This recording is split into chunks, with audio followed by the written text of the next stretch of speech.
This video is about removing rusted stopper and fixing new tap. In beginning with hard, stopper can be removed by, by the help of wrench.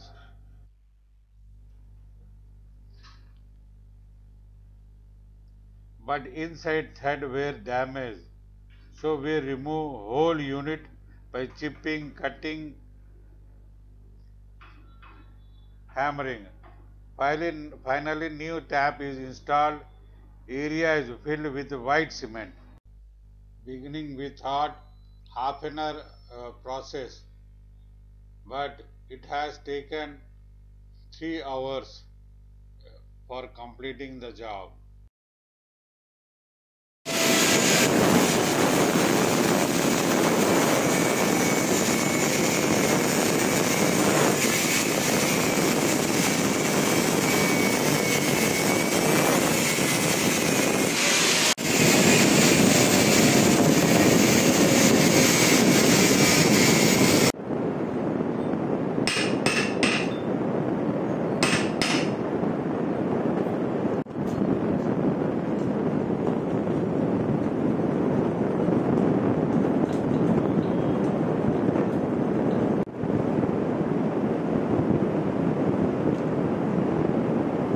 If you like my video, please like, subscribe and share with friends.